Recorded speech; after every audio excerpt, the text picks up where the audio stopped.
Hey, remotely serious listeners. Thanks for tuning in again. Just a quick public service announcement.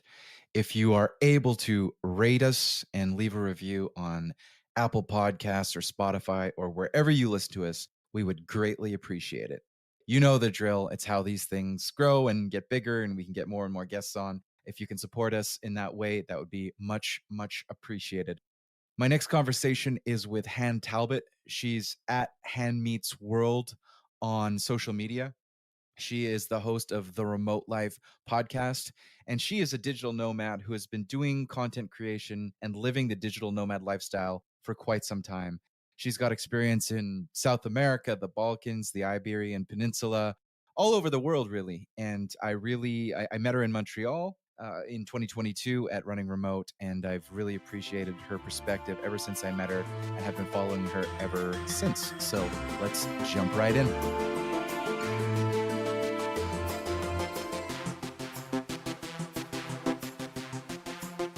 Hey, welcome back to Remotely Serious. We're here with Han Talbot, a digital nomad extraordinaire, also a podcaster, content creator, blogger, many traveler, many other things. And Han, I've been following a little bit of what you've been doing in 2023, and correct me if I'm wrong, but it seems like you spent a decent amount of time in some of the Balkan countries that are emerging as digital nomad destinations. I think I've seen Bosnia, Herzegovina, certainly Croatia and Dubrovnik. Have you stamped all the stamps on the passport in the Balkan countries? Well, what's really funny is that I actually hadn't been to the Balkans at all until last year. Essentially, for like most of 2022, the Balkans was basically my second home. Like Croatia literally was my second home. So I think I've done a very good portion of them for sure. I'm not going to claim that I've been to all of them because I've not done like Macedonia, North Macedonia, and Serbia. But yes, definitely had a fair share of experiences in the Balkans in 2022 and into 2023. So very exciting stuff. Yeah, it's a region with a lot of history, and certainly, depending on who you ask, you can stretch the definition of what the Balkans are to places like Albania and Slovenia and other places. But there really is that core, especially around Croatia, I would say is the first mover in terms of establishing a digital nomad brand. So maybe we can just so the Balkans is new in 2022. Maybe you can just let us know a bit of, not like all the details, but some of the history of where you went first when you decided to be a nomad and why, and then what continents or destinations you've gone to, and some favorites, and kind of like a high level whirlwind tour. It's a funny one because like obviously for me it was never really like overnight I'm going to be a digital nomad. I've technically been Mm-hmm. on off remote for about 10 years. I first Mm, got into the remote life when I was a student studying abroad in Brazil. I was sat in Sao Paulo airport. I had missed a flight and was there for like 8 hours and realized I could figure out, I could do my dissertation or my thesis, I think you guys call it, uh, while connecting to the Wi-Fi in the airport. And I was like, oh wow, like this is quite life-changing what thing. do you, if we call it a dissertation or a thesis, what's it called in the UK, or what do you call it? Dissertation. Dissertation. Okay, yeah.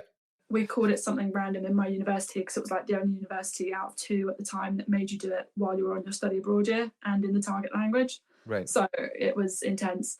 But yeah, also I studied and lived in Brazil during the World Cup that year. So again, there was the whole separate load of like things that happened that meant that I had to think quickly on my feet.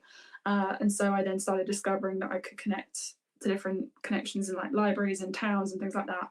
And that kind of started one of the many, I think, series of realizations that I am not going to want to do a traditional job.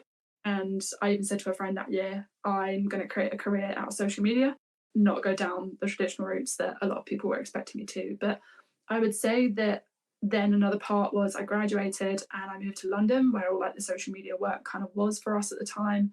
And I started working remotely around the city, which now feels like a bit of a crazy thing because London was expensive before, 2016, 2017. Now it has got kind of crazy, I would Mm-hmm. say.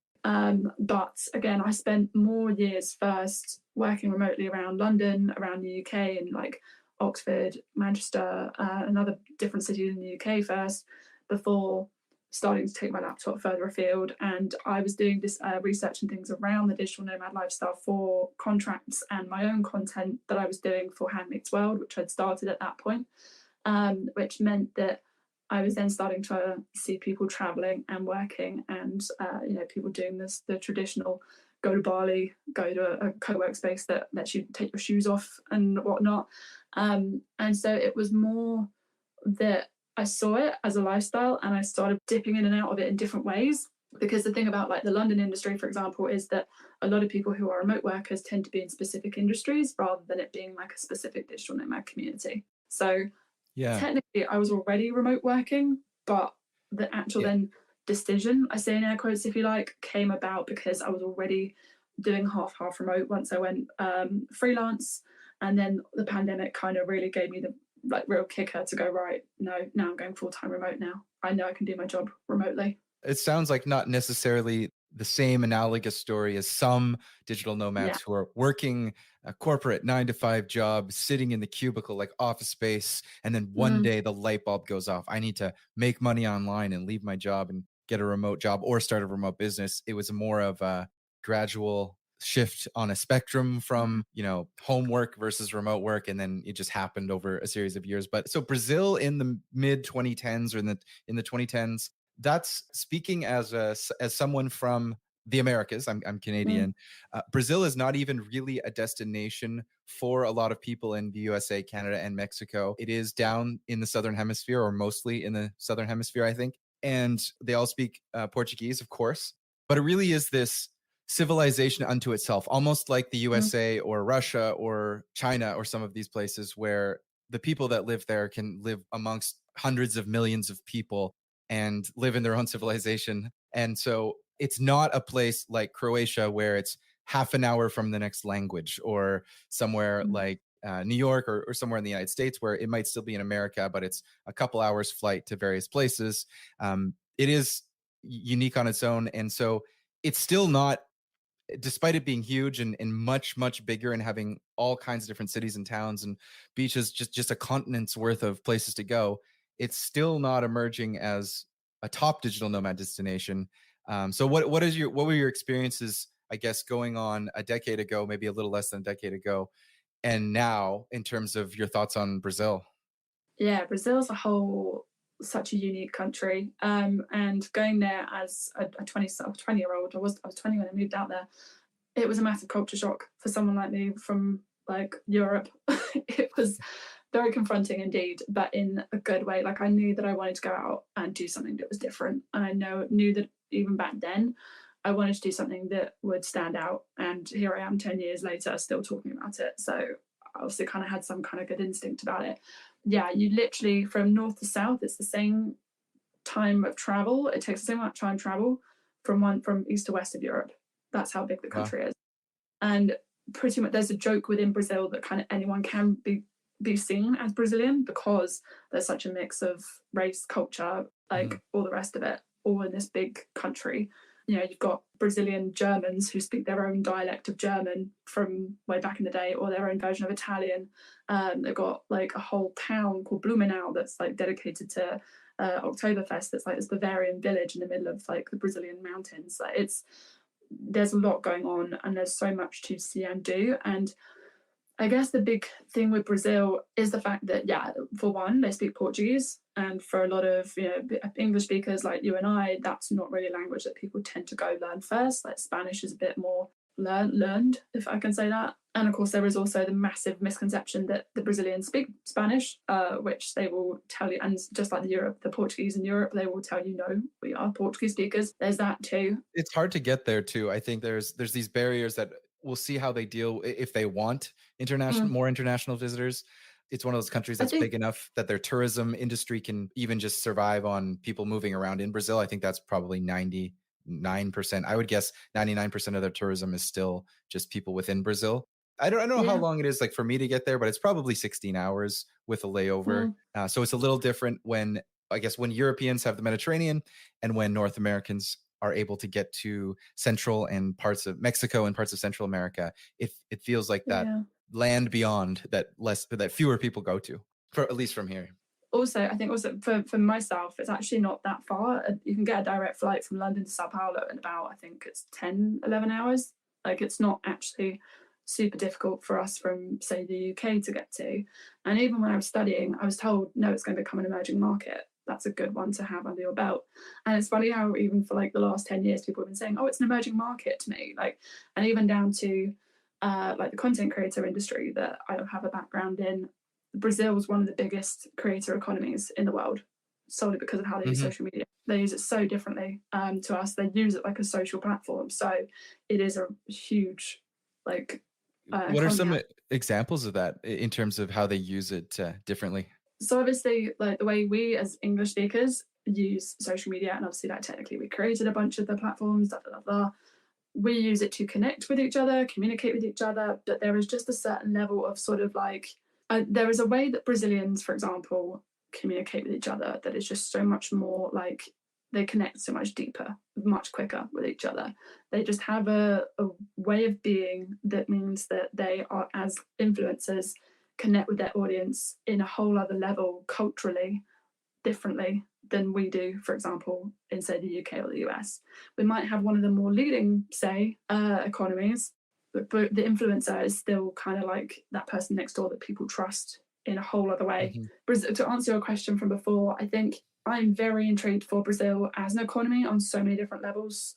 For the digital nomads, I think it's got a lot of potential. I think it's going to be interesting. I've seen some conversations around Brazil online. Some I have strong opinions on. Some I kind of like I'm staying out in this conversation. It's going to be an interesting one, I think, for sure, and to see how predominantly English speakers, then take that on as a place to go to as well. Well, that's interesting about the influencer economy in Brazil. I knew that economies had different, or creator economies had different cultures, but I hadn't heard that specific nuance about the about Brazilian creators and about Brazilian influencers. But speaking of Portuguese speaking nations, we met the first time in Montreal at the Running Remote conference, and then more Mm-hmm. recently at the 2023 edition of Running Remote in Lisbon, Portugal. So those are really the only nomad or remote work events I've ever been to in person. I don't have a long history of going to nomad festivals or events. And so I was just curious, that's where I've met you in person. What do you think of running remote? And then in relation to other nomad conferences, I know they focus on different things and running remote kind of has a enterprise focus. So what's your experience been on that front? Are they worthwhile? And how do you enjoy getting together in informal events, scheduled events with other nomads and remote workers? I think the opportunity for digital nomads and remote workers whose obviously predominant existence kind of tends to be online and very much kind of behind a screen or screens, depending on how many you like having working from. I think any opportunity to be able to meet up in real life is a good opportunity. Not that people should be going to maybe absolutely everything and like overwhelming themselves, but I think it's a great opportunity for people to connect. Because we're people. At the end of the day, we are humans. We are social beings. I think being able to meet up and have those slightly less formal, thought out conversations, and to be able to connect on different levels and think of things that you hadn't even thought about before. Well, let's say, for example, like people are going to that Aperol Spritz stand next to running remote, for example, and like having a cheeky cocktail and having a like chat about different things. That's how then more projects and more conversations are then born and more ideas are born. And it kind of creates that deeper connection also that you can get, I think, to an extent from social media and communication online. But I think, yeah, at the end of the day, we are still people and we still crave being around people. It was funny. I think a few of us came away from running remote this year kind of like, oh, that was a bit intense. But I think it was solely because we were just so like, the energy was so contagious in that like everybody was so like just excited to be together and, talking and being able to connect and network. And like for me, for example, it was really great to see more tourism boards actually at these kind of events also, Hmm. so that we can start to actually have not bridge the gap, but it is kind of bridging that gap between these long-term visitors and people who are Yeah, working. I talked at, I would say, at length with the Buenos Aires Mm, team and a little bit with the Tenerife representative. There are a few more I'm probably forgetting, but those two I remember speaking at length with, getting a sense of what they were doing, why we were there. in the Balkans, I know, and maybe in other places, you've spent some time adjacent to or kind of working with digital nomad associations that are looking to represent their destination. When you were at Running Remote this year, what were your thoughts on the success level or the strategy of destinations that are now trying to or aiming to market themselves as remote work or digital nomad hubs? Are they doing the right thing? Do you look at them and, I don't tell anyone that you made friends with at Running Remote, but in general, are you rolling your eyes at anyone and saying, "Oh, that's not really the way that you should be doing this"? You've seen a lot of this, and I'm just curious what you thought coming away from Running Remote, but also in general. I think we are in a very interesting time right now, and I say this from having tried to start conversations with tourism boards back in 2020 and 2019. Uh, and people saying, no, this isn't possibly a thing that people want. This is remote working's a phase overall. Um, I think they're still and saying that a little bit, and we just gotta keep chipping away. exactly, but that's just it, right? So it's been very interesting for like the last, I would say, especially probably nearly 2 years, as we've come out of the pandemic and lockdowns have been lifted. More and more tourism boards are starting to take on conversations and strategies and plans around long stay visitors like digital nomads and remote workers because they see the benefit in the all year round tourism, for example, in the cases of like Croatia, where they're used to having, say, two seasons, summer and winter. It provides them obviously with much more sustainable economy too, where like you don't have like a sudden influx in certain places and then they're gone, or you have more of a sustainable community all year round potentially as well in different regions. I'd say that tourism, because like for example, I have been going to World Travel Market in London for since 2018, and last year at their show, I had so much interest like I'd never noticed, like never experienced before from speaking to tourism boards. When I said I work in the remote life and digital nomad industry, I've had so many people being curious about what that is and just wanting to have further conversations. So, and then of course that has turned into more collaborations, that has turned into more conversations, that people are wanting to be involved in my podcast as well to talk more about digital nomad tourism.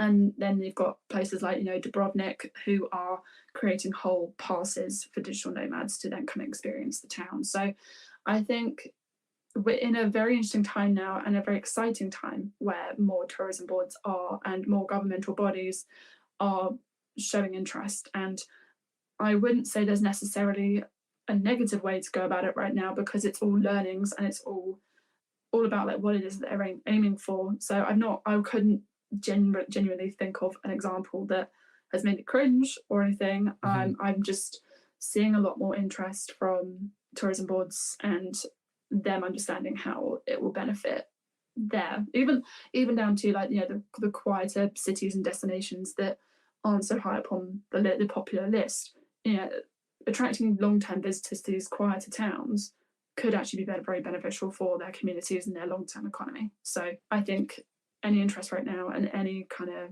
stage of trying is good right now. The countries and the nations seem to be quite interested in moving forward with publishing and moving into law all kinds of digital nomad and remote work visas. So the Mhm. countries that have the federal power to make it legal, or if you think of 2017, a lot of people just did it in a gray area. I'll go on my tourist visa, and that's still the case nowadays. If you're going somewhere for 15 days, most digital nomads are not getting any kind of right to work. They're just going on a tourist visa, opening the laptop, and they're heading out. And Mm.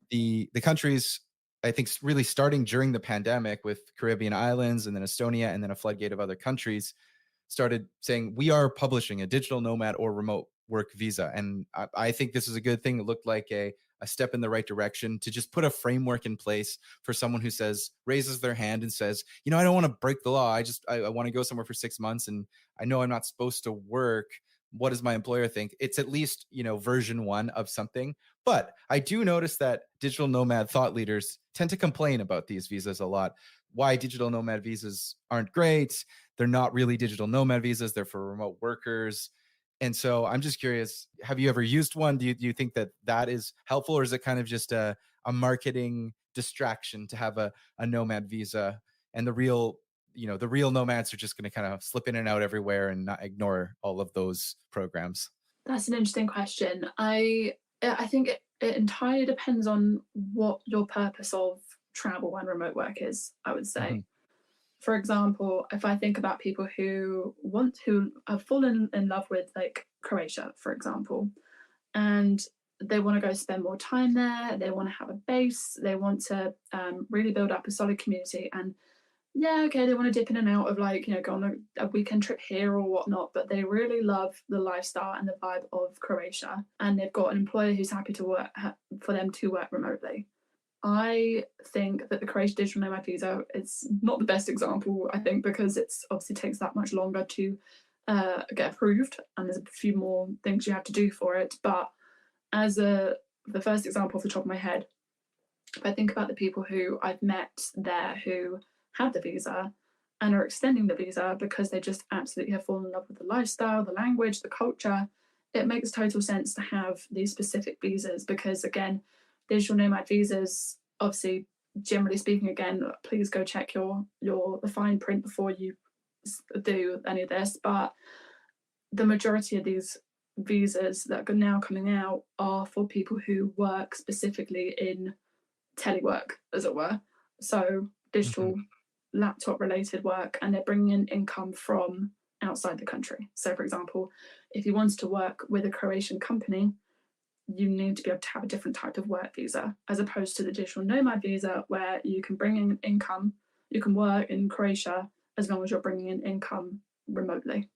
I don't think it's just market. I've not actually heard anybody being like, "Oh, it's just marketing and stuff." That's an interesting take. I didn't know that was actually a Well, thought. I'm not saying lots of people are saying that. It's Mm, more that I notice specific digital nomad thought leaders criticizing that the visas don't go far enough. mm, Specifically, the idea that I don't want to commit to a country for 12 months. mm, I want a system where I can go somewhere 8 weeks here, 8 weeks there, 8 weeks there, and going through the whole process to emigrate to Croatia or emigrate to Costa Rica doesn't really that's me moving to one country. That's not me being a digital nomad in 8 places mm, throughout the year. So I'm not saying I agree totally with mm, the mm. extent of the criticism. So I'm arguing, I'm bringing up a third person into this debate that isn't even here. So maybe that's not even the best way to do it. The only thing I was going to add is that we have come so far in what the first visa, digital nomad specific visa was published in what 2021,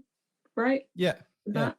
And it's been 2 years, and there's about 50 different options you can choose from at this point, and that's a lot. We've come quite far, I would say, in the short span of 2 years. So I'm going to be the eternal optimist that I am, and people might roll their eyes for this, but I'm optimistic that something will figure itself out. It's not going to happen overnight, but I'm sure that we are on our way to making these this more possible for people. And yeah, I think we've come so far so quickly in such a short space of time that I would not be surprised if something like that came up next. In a utopia where, let's say, it's very easy to live and work anywhere with an hour of work per app, or less, and hundreds of countries open up to you, do you foresee yourself pursuing bases, as some people call them, in different areas, or do you feel permanently committed to the continuous nomad travel lifestyle? Where have you gotten on sussing out where does this all go in the sense of how you view, no, is nomadism forever, or is it just a step to somewhere else? What I notice is some people assume, just like a person that's 20 and backpacking, that it must be just a quick phase before you find the next thing. And so I'm not actually saying I think a lot of people, it's good to put the foot down and say, like, no, this is my life. But I'm just curious how you think about this for your own life, and then as we get into 5-10 years of nomading, some, not me, but some of us have been nomading that long, like you, to a certain extent, how you look at the future. Again, I think there's so many different ways that I could answer that, and so many different like reasons for my decision, I guess. Because I've really been asked so much, oh, what are you going to do when you want to settle down? And I'm like, Hmm. Yeah. What? What are you talking about? What? When did I hint to you that that was a thing? If, Yeah. and maybe not ever. But I guess the big thing for me is the fact that I had lived abroad twice before I even understood what a digital nomad was, right? Moving around actually isn't anything new or scary for me. I'd say change is more normal for me as a person than having a routine and being based in one place and settled is, which is why I find it funny when people are like, "Oh, what are you going to do when you want to settle?" I'm like, I don't know what that means. Um, but because even down to my job is it requires flexibility in my day to day. So I can't even say, oh well, my job, like I mean, requires stability. That's not it either. So I think so. I've obviously been on off remote for 10 years anyway, so I'm used to kind of flitting about and doing different things. I tried.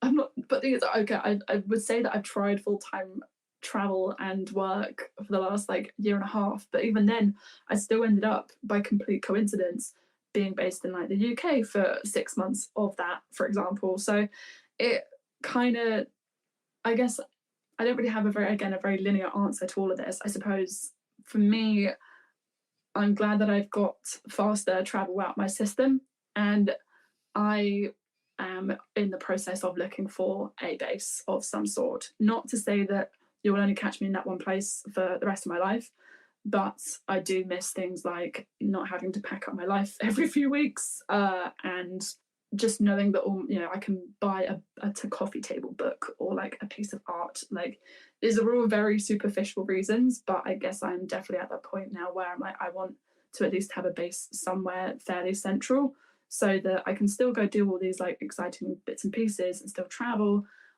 but without the kind of like, just having that uncertainty of like, okay, where am I going to stay next and Do you whatnot. have top candidates for where you want a base?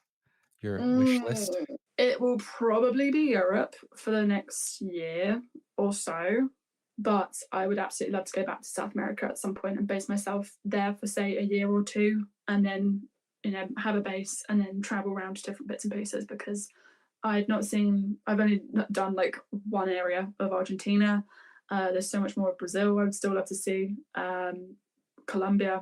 And there's I wouldn't say easy access, but there's proximity to Yeah. Mexico and Central America, and lots of Mhm. places there that are emerging as destinations on the Nomad Trail, and just great places to visit in their own right, regardless of whether they're a nomad hotspot off the Nomad Trail on out there in an entire continent in South America. There's definitely the subculture of people from everywhere looking at Latin America as a place to buy some real estate because it's cheaper, as like similarly to London. I think maybe this has always been an idea, but for many decades, it was deemed too dangerous. It probably still is seen as too dangerous in the eyes of many people, but it's emerging now as in this globalized, multipolar, not unipolar world where quote unquote America or the UK or Australia or Canada is not the one of the best places, but there are dozens of quote unquote best places that people can establish themselves. I think more and more people will look at bases, and something that was only really an idea for the super rich is now becoming more and more common. It's becoming more and more common for me to hear people talking about, I might have a base in South America and in Portugal, and they're talking about, I don't want to assume anyone's finances, but they're talking about modest apartment in both places that is maybe a third of the cost of a detached house in Canada or in the UK, where those things are $1.5 million or £2 million or just outrageous. And then you look around and there's, oh, okay, on Madeira there's a condo that I could get for, I don't know, €200,000. Still a lot of money to save up in the piggy bank, and mortgages I'm sure are much harder. But I'm interested, in short, in saying all of this, I'm interested in how the international real estate market in this niche will play out over the next decade, and what people, when they do want to have a coffee table book for longer than a week, where they will buy places, and if that will happen, or if people will just not feel safe, because when you're in it's probably the same in the UK and Canada. When you want to get a house, it's like all of society is set up to make you feel safe, and there's realtors and there's legislation and there's there's law and contracts, and there's banks that will look at you and say, hey, if you've got a job, you can get this mortgage. And then, of course, if you're a nomad, a remote worker, an expat, whatever you want to call yourself, in some other country, and your bank's over here in this country, and your job's over here in this other country, I don't think it's a, I don't think you're going to get a mortgage as quickly. And so I'm interested in that whole area, and I'll be interested to see, if you do decide to get a base, how that whole process is, when you're not sitting there in front of someone like, oh yeah, I've been working at this job 8 years in this city here in London, here's my pay stubs, give me a mortgage. They're like, oh, okay, there you go. You can go have a house and you'll pay it down over 35 years or whatever, or you can go have a flat and you can pay it down over 30 years. So all of that I think is totally new. But there's a demand, I think, for people to have their coffee table book and their base that they return to, and they can their keys and that kind of thing. Yeah, I think it's definitely going to be an interesting time. And the only thing I would also add to that, also, because I'll be completely honest, I really don't like the whole term of where is best to go for digital nomads, because, like, Hmm. I think I'm probably going to really like upset some people again, but I really don't appreciate this whole concept of, oh, go here because it's cheap. Like, cheap for Hmm. who? I really, that makes me give me massive ick when people start saying that. So the only thing I would also add on to that is also, don't think of it in terms of like where's cheap. And again, I'm sure there'll be investors or people like that going, no, I'm going to go like wherever the value is and da da da da. Cool, you do you. Hmm. But I will also say that please pick places based off of where you would like to go yourself as well, and then find the best deals within Hmm. that. Because I think we're in a bit of a pivotal time where we've got to find this harmony between being these long-term visitors with a bit of extra cash and recognizing where also we are coming in as visitors, and we Hmm. don't necessarily have a right to stake our claim on these pieces of land. So I would just like to add that as well. Pick the places that resonate with you and you love, and the culture and the community that you love being around also, so that you can find that the harmonious way of doing that. And again, I know it's easier said than done, but I think that there's got to be that at the heart of it as well. Yeah, and I think what can go really wrong for people when they apply this narrow lens that you are criticizing about the cost, Mm. solely the cost, is that they realize they didn't they're they're just a lonely gentrifier that didn't want to learn the local language, and a year or two later the dream of, oh, I got a deal by buying a place for, let's say, 90,000 euro or somewhere, and I realize I don't actually want to integrate with the local culture.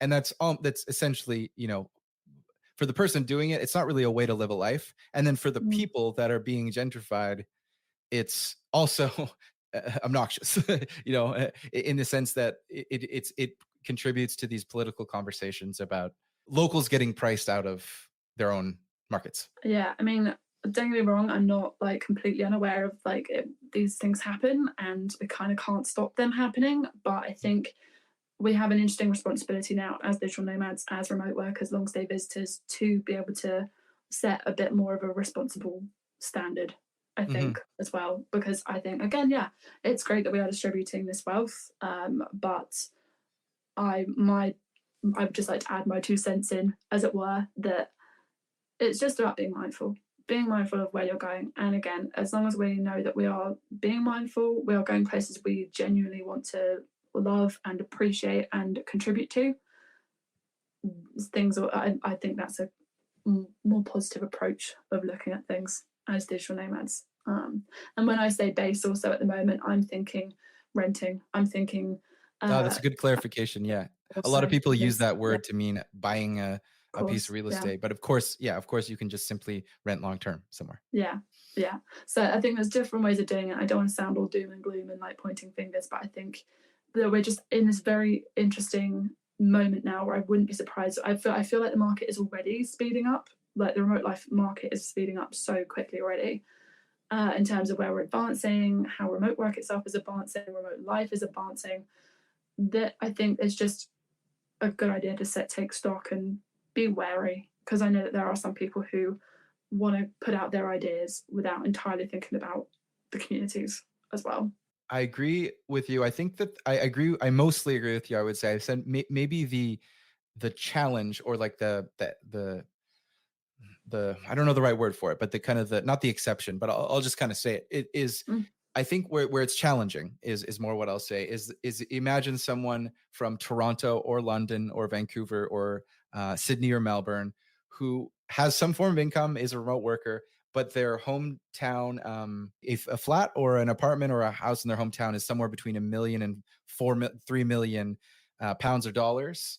And so they're just like, I'm crying one night, they're a certain age, they're kind of crying to themselves. And I'm not saying I'm doing this, but there's just a strong pull to sort of establish oneself by buying real estate, and they realize, I'm not going to be able to live in the city that I grew up in or a city that I grew up near. I need to go somewhere else. And so they look online, they research, and they find places like Split or Madeira or Costa Rica or parts of Mexico, and they say, I'll never be able to afford, or I don't want to afford a $1.5 million house here. I'm going to go there. Oh, look at this. I can get something for 200 or 300,000. Again, maybe not you or me, but someone who has that pull. Like eventually I need to have my real estate. I need to have my primary residence. Again, I don't necessarily think you ever need to do that, but it's a strong cult. It's a strong belief for many, many people that you make it by getting something. And then they get somewhere like Madeira, Costa Rica, and they buy something, and then it's like, hey, well, you're a gentrifier. And I'm not saying you're saying that. I just mean mm, there's these people that I think there's this group of people that don't want to be gentrifiers, but they're literally gentrified, or at least just priced out of their own hometown if they're in Sydney, Toronto, Vancouver, London, New York, and they're searching for their place, and then they arrive somewhere and it's like, hey, you shouldn't, don't price out the locals here. And so I'm not saying they deserve more sympathy or anything. I just think there's like this market dynamic where there's going to be a lot of shuffling in this new world, and mm, sometimes it's almost hard to say.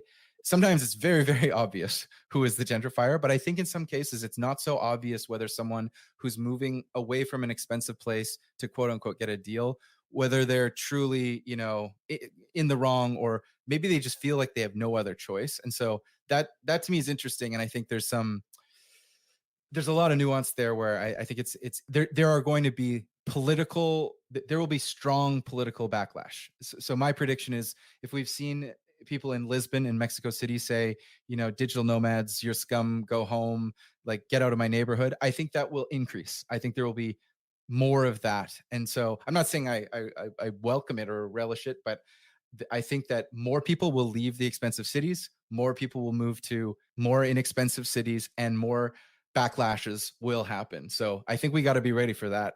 We're, it's already happening. yeah, yeah, Oh yeah, and I that's what I mean by like you can't. There's never going to be one perfect answer.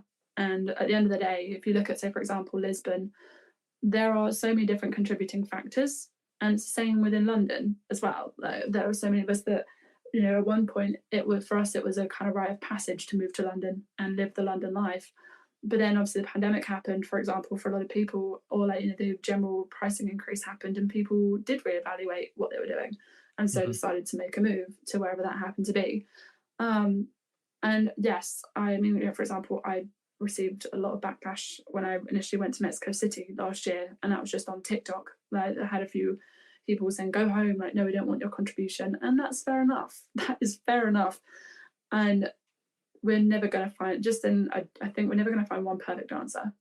But I think that's where I say for myself that it's about being mindful of what it is we're doing, where we're going, and how we're contributing and participating in that place that we go to next. I think is just as long as we can be within our conscious, knowing that we are being mindful of that. You're never going to please everybody. That's just a fact in yeah. business, That's in moving, in anything. yeah. Life on Earth, 8 billion Mm, people sorting each yeah. other out. Maybe on a more positive and optimistic note, is there anything you're excited about? Apple just released a super expensive, very much out of the reach of most people's budget, you know, $3,000-$4,000 virtual reality headset. I think they're calling it spatial computing. I've been following this product category for about 10 years since the Oculus. It has seemed like there's absolutely no reason to use a VR headset instead of just a normal, screen, laptop and monitor screen. And they may have presented a bit of a vision of the idea of remote workers looking through a screen and working in a 3D environment where all these things are overlaid in front of you, like a user interface that floats in your room that you can see in high definition. Do you get excited about the technology that will make remote work better? Is that something you follow, or is it kind of just, hey, if 10 years from now I'm just working on my laptop, that's okay. It works for me now, it'll work for me then. I think it's all down to personal preference. This is why, like, there was something you mentioned earlier that I thought it really is going to depend on people's wants and needs and what have you. For example, like, I was just thinking that for myself, yeah, okay, for now I am completely content with having my MacBook, my iPad, and my phone, and then I get more excited by like the new latest creator stuff that comes out Hmm. content. That's where I get excited. Yeah, obviously my laptop's got to be working and it's got to be portable and it's got to be light. But for example, that VR headset, sure, great, that sounds awesome. But will it necessarily have any impact on my work right now? Probably not, unless we decide to do meta events or events in the metaverse. Metaverse. Yeah. Yeah. Um, and I saw an interesting podcast about this. I don't know if you've ever followed Gymshark, a company called Gymshark. Hmm. They did a whole podcast when Meta did all that stuff. And it was very interesting because, again, it was like you were watching two cartoon versions of them on their podcast. And I thought, actually, that was where I really started thinking, actually, there's something here that could be quite impactful for people. From my personal perspective as Han, it doesn't really have too much impact on how I think and how I operate because I like traveling. I like going around and seeing people and meeting up. So from that perspective, and yeah, I have the means to go travel around. If you're somebody who, say, for example, wants to work remotely but has a house, wants to be based in one country, doesn't want to move around a lot, and generally speaking, for ease, for cost, whatever it is, I think this kind of tech could be very interesting. And if you're working across a bunch of different time zones, also, then it's actually a very great way for you to also connect with your colleagues in that respect too. So I think it really depends massively on what your needs are. Hmm. So you mentioned new creator content gets you excited. I just wanted to jump back to that. I would say I listen to remote work podcasts. I listen to yours, and I listen to a few others. And this is now a remote work focused podcast. I wouldn't say that I follow a lot of visual content or video content, I guess is the better way to say it. What kinds of things do you get excited to see? And I'll be totally frank, I think sometimes the sort of typical TikTok, Instagram, some kind of ethereal electronic music starts playing. There's a sped up drone shot over a sexy beach, and someone says like, hey, we're here in Nosara, Costa Rica, and then you kind of follow them around and it's like, here's what I have for coffee. That's not my thing. I do love certain YouTube videos. I like informative things. What's the latest nomad visa? I do like video of cool places. I'm not saying that, but I think sometimes it feels like if I go digital nomad content, I open up YouTube or TikTok, there's like a lot of stuff I don't want, and it's about finding like the good stuff. So as you produce content and consume content, what gets you excited where you see something and you're like, this is new? What makes it feel new, or what makes it feel like I'm gonna subscribe and yeah, just follow this All person along. and go Yeah. deeper? Yeah. So you have to remember, I've been generally producing content online with a purpose for about a decade. And obviously I've been on social Hmm. media for probably half my life at this point. And so therefore I'm generally curious, and I've always been fascinated about how people communicate. Yeah. Hmm. I was a kid who grew up learning languages, being integrated into like these communities and things like that. So generally speaking, communication has always been like my nerdy fascination, and how we communicate with each other next. I would say when I say I get excited by new creative things, it's normally, say, for example, a new piece of tech. Like, for example, I Got it. would get my hands on an FPV drone, which is that one that, it's like it's first person view. It's like you're a bird going through the mountains on this drone, for Hmm. example, with just different maneuvers and things. And or for example, my GoPro, I went out surfing with a guy over the weekend, and we were just having so much fun. I caught probably about 3 waves in about 2 hours. Oh wow. No, because we were just nattering and like playing with my GoPro and just playing with shots and bits and pieces. So for me, the excitement comes from telling the story. And Mhm. a big part of that also was triggered by the fact that I've obviously seen this big like kind of process and evolution of the content creator industry from, the heavily filtered images of like 2014 with like crazy saturation to where it became more about the ethereal lifestyle shots to where we are at now, where people want to hear about authentic experiences, and actually there's a whole trend of de-influencing that's happening. So Mhm. from my perspective, it's about I try to preach this as much as possible. Tell your story. What is your story and why are you here? Stop considering the amount of likes and focus on what the story is that you're telling. And from that perspective, I get very excited when I start seeing people who are telling their authentic version of their trips, of their life, of a place they visited, and how they do that in a different way and how I can adapt that into remote life as well. So taking popular trends from, say, like lifestyle people, beauty people, travel people, like in the traditional short-term sense, and translating that into long stay visitor content, I guess, is where I get excited. And it's not for everyone, but that's just how I get excited and how I get my kicks. I definitely like the idea of the latest creator specific tech. I haven't done much video, so it's not like I've nerded out recently. When I was younger, I used to nerd out, but it'll be Mm, I'll have to like pick your brain and in the future on yeah. what is actually happening in tech in terms of cameras, drones, and all this kind of stuff. Because I do think what I see is there are these waves of innovation, and tech drives a new kind of video that seems to pop out overnight, and you're like, why is this video suddenly, why is this genre of video suddenly everywhere? And it's usually because some piece of tech came out. And so I'm going to pay attention more to that and try and dig a bit deeper into like what are the tech waves that push influencer and creator waves to look a certain way. Because I spend a lot of time on Twitter, and I consume a lot of text, and I follow you a lot. I get a lot of your content through Twitter because I'm just wired that way, and I'm old. But I'm gonna jump in more and make a concerted effort to watch the content you're creating on video and learn a little bit more about where are we at in 2023 with creator content. I'll just add a lot of my Twitter videos are my phone. And a lot Yeah, of stuff I put onto LinkedIn, I'm normally taken on my phone. So although yeah, I mentioned about FPV drones and being fascinated by new tech, I will add this that there is still so much that our phones can do nowadays, and to not like discredit your phone and what your phone is capable of doing.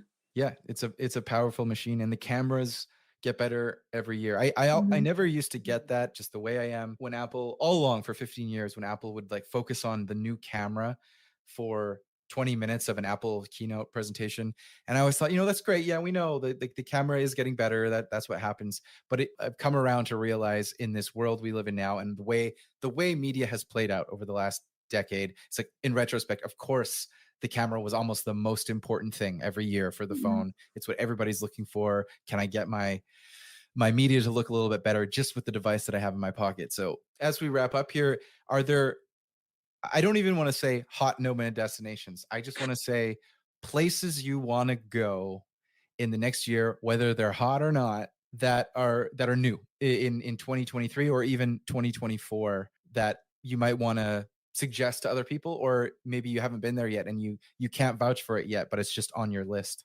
Yeah. So of course, I will absolutely recommend heading to Croatia. I mean, as a country, it's obviously gorgeous, and there's so much to explore and see. But the guys in the different regions are also really like heading up a lot of exciting projects at the moment over there for digital nomads and long stay tourists. So definitely check them out. For me personally, I mean, yeah, the Balkans will always have a place in my heart. I'm also intrigued to see more of these other emerging towns that are focusing on long term tourism as well. And then for me, I absolutely, probably by 2024, if not the end of this year, I absolutely want to go back to South America. I've been saying this for nearly 10 years. I need to get back to Brazil, because especially where I studied, Florianopolis is now becoming a bit of a hotspot. It was already a bit of a hotspot for travellers and backpackers, but now there is actually a bit of a digital nomad community, as I understand things, as well as Buenos Aires as well. Like obviously we met them at Running Remote, and it was already on my list before anyway. But now that I know again that they are actively intrigued and interested in bringing in long stay tourism. They've really hooked me even more.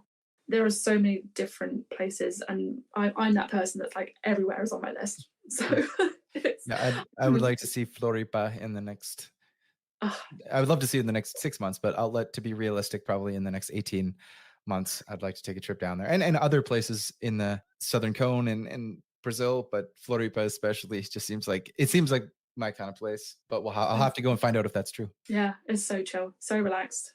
Well, Han, thanks so much. Is there somewhere where you want people to find you if they want to see more of your work? Where should they go? Hand Meets World on all the things, and yeah, check out the Remote Life podcast on all platforms.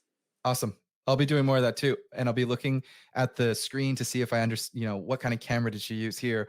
Was that a drone? Was that deep focus? I'll be looking at your content and analyzing what tech you used because I've just been turned on to that way of looking at content now. I guess it's closer to the evening for you, so we'll have a good evening, and we'll see you on the Nomad Trail.